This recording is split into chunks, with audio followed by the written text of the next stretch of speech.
Hello dear students, most welcome in question of the day series. आज मैं आप सभी के लिए लेके आया हूं समय और कार्य टाइम एंड वर्क का एक बेहतरीन क्वेश्चन जो आपके प्रीवियस एग्जाम्स और आने वाले एग्जाम्स के लिए बहुत ही महत्वपूर्ण है। प्रीवियस एग्जाम में आया हुआ क्वेश्चन है। और प्यारे दोस्तों, सभी बच्चे कम्युनिटी पे जाके जो क्वेश्चन होते हैं question of the day series के, उनका कमेंट आंसर किया करो, क्योंकि उस पर आपको मिलेगा पूरे 7 दिन में संडे को पूरे 7 क्वेश्चनों का जो बच्चा सबसे पहले सही आंसर देगा उसको 49 रुपीज का प्राइस। तो ये जो प्राइस है वो भी आप जीत सकते हो। सही बच्चे जल्दी से कम्युनिटी पर कमेंट किया करो। केवल प्राइस उन्हीं बच्चों को मिलेगा जो YouTube की कम्युनिटी पर कमेंट करेंगे सबसे पहले, ठीक है। तो चलिए प्यारे बच्चों, आज मैं आपको इस क्वेश्चन का सॉल्यूशन कराता हूं। ये क्वेश्चन किस तरह से पूछा गया और कैसे आप इस क्वेश्चन को सॉल्व करोगे जल्दी से जल्दी। तो आराम से समझना, आपको कम्युनिटी पे आंसर करने में थोड़ी जल्दी करनी है, क्योंकि जल्दी करोगे तो प्राइज मिलेगा। लेकिन यहां पर चीजों को आराम से ध्यान से समझना है। हमें पढ़ना भी है, ऐसा नहीं है कि केवल हम उसे कंपटीशन की तरह ही लें। हमें अपने आप को अपग्रेड भी करना है और पढ़ना भी है, चीजों को सीखना भी है। तो देखो प्यारे बच्चों, इस क्वेश्चन में क्या कहा है, ए और बी मिलकर एक काम को 12.5 दिन में कर सकते हैं, बी और सी मिलकर उसी कार्य को 18.75 दिन में कर सकते हैं, जबकि सी और ए मिलकर उसी कार्य को 15 दिन में कर सकते हैं, 15 डेज में कर सकते हैं। तो जैसे ही हम देखते हैं ए और बी इतने दिन में कर सकते हैं, बी और सी इतने में, सी और ए, तुरंत हमारे माइंड में आ जाना चाहिए। मैंने आपको पढ़ाया है कि जब पेयर में हमें क्षमताएं दी होती हैं तो हम ए बी सी सबकी क्षमताएं भी निकाल सकते हैं, तीनों की क्षमता भी निकाल सकते हैं। तो ये इंडिविजुअल वर्क का क्वेश्चन है। आगे देखो क्या कहा है, उसने कहा डी को साथ में लेते हुए जो सी की तुलना में केवल 40% कुशल है, एबीसी मिलकर उसी कार्य को कितने दिनों में पूरा कर पाएंगे। मतलब उसका कहने का मतलब यह है कि एबीसी तो काम कर ही रहे हैं, अगर वो अपने साथ डी को भी मिला लें जो सी का 40% कुशल है, तो सभी मिलकर कितने दिन में काम कर लेंगे। तो सबसे पहला काम आपको क्या करना है, सबसे पहला काम इन सभी की एलसीएम लेकर आपको कार्य क्षमता निकालनी है। जैसे ए और बी मिलकर दोनों कार्य को 12.5 दिन में कर लेते हैं, तो इसका मतलब ए और बी मिलकर काम को कर लेते हैं 25/2 में। पॉइंट की कैलकुलेशन को हटाने के लिए हमेशा इसको फ्रैक्शन में लिख लिया करो। तो 12.5 को मैं लिख सकता हूं 25/2।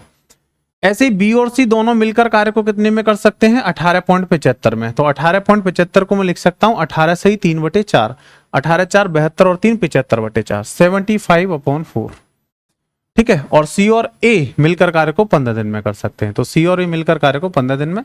एलसीएम ले लीजिए 15, 25, 75 का, तो एलसीएम आ जाएगा 75। 25/2 से भाग देंगे तो 25 या 75, 2 जाके गुणा हो जाएगा 6। 75/4 से भाग देंगे एक बार, 4 जाके गुणा हो जाएगा 4। 15 से भाग देंगे 15 पंजे 75। तो ए प्लस बी की कार्य क्षमता 6 आ जाएगी, बी प्लस सी की कार्य क्षमता 4 आ जाएगी, सी प्लस ए की कार्य क्षमता 5 हो जाएगी। और यहां पर हमें निकालनी पड़ेगी A plus B plus C, क्योंकि उसने कहा है A plus B plus C नहीं, हमें निकालनी पड़ेगी A plus B plus C plus D.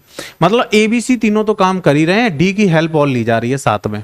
और हमें सी की इंडिविजुअल क्षमता भी निकालनी पड़ेगी, क्योंकि इसने कहा है डी को साथ लेते हैं जो सी की तुलना में 40% कुशल है। मतलब अगर हमें डी की कार्य क्षमता निकालनी है तो सी की कार्य क्षमता पता होनी चाहिए, क्योंकि सी की कार्य क्षमता का 40% डी की क्षमता होगी। तो पहला काम, एक काम करो, जब कभी भी आपको ग्रुप में क्षमताएं दी होती हैं तो देखो, अगर मैं इन तीनों को जोड़ दूंगा तो ए और ए 2a, बी और बी 2b, सी और सी 2c, तो मुझे ए प्लस बी प्लस सी का दुगना मिलेगा। तो अगर मुझे ए प्लस बी प्लस सी की क्षमता निकालनी है तो मैं इनको जोड़कर 6 और 4 10 और 5 15 का आधा कर दूंगा। आधा क्यों, क्योंकि जो इन तीनों को जोड़ोगे आप 15, तो 15 इन सबकी क्षमता का दुगना आएगा। A plus A 2a, B plus B 2b और सी और सी 2c। हमें निकालना है A plus B plus C, तो हमें आधा करना पड़ेगा। तो A plus B plus C की क्षमता आ जाएगी 7.5। अब हमें निकालनी है सी की क्षमता। क्यों, क्योंकि डी की क्षमता तभी निकल के आ पाएगी जब हमें सी की क्षमता पता लग जाएगी। तो अगर मैं ए प्लस बी प्लस सी में से ए प्लस बी घटा दूं तो सी आ जाएगा। तो ए प्लस बी की क्षमता कितनी है, 6। तो सी की क्षमता आ जाएगी 7.5 माइनस 6, मतलब 1.5। और सी की क्षमता 1.5 आ गई, तो अब डी की निकाल सकते हो, क्योंकि डी की जो क्षमता है वो सी की क्षमता का 40% है। तो 40%, तो अगर डी की क्षमता निकालेंगे तो आ जाएंगे 1.5 का 40%, मतलब 2/5। तो 5 दिया 15, 0.3 गुणा 2 करेंगे तो 0.6।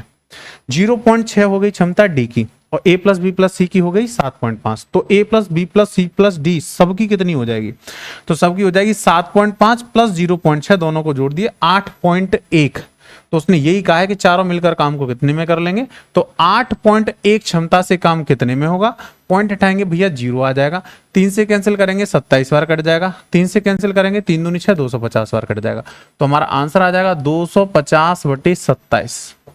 250/27, तो ये तो नहीं हो सकते, बटे में 27, ये दो ऑप्शन है। 27 से भाग देंगे तो 9 बार जाएगा, तो 9 सही, 9 7 63 3 6, 9 दूनी 18 6 24 243, 7 बचेगा ऊपर, तो 9 सही 7/27 आंसर हो जाएगा। 9 सही 7/27, तो 9 सही 7/27 बेटा डी ऑप्शन पर है। D option is the correct answer. बहुत बढ़िया क्वेश्चन था, जबरदस्त क्वेश्चन था। लैंग्वेज बड़ी देखकर क्वेश्चन से नहीं डरना, आपको सॉल्व करना है, स्टार्ट करना है और अपने जो कंसेप्ट है उन पर भरोसा रखना है। ठीक है प्यारे बच्चों, तो आज का जो क्वेश्चन ऑफ द डे था उसका आंसर होगा 9 सही 7/27। जिस बच्चे ने आंसर सही किया होगा वो जीतेगा प्राइस 49 रुपीज का at the end of the week on Sunday. लेकिन आंसर यूट्यूब की कम्युनिटी पे ही करना है। ओके बच्चों, bye bye, take care all of you, thank you very much.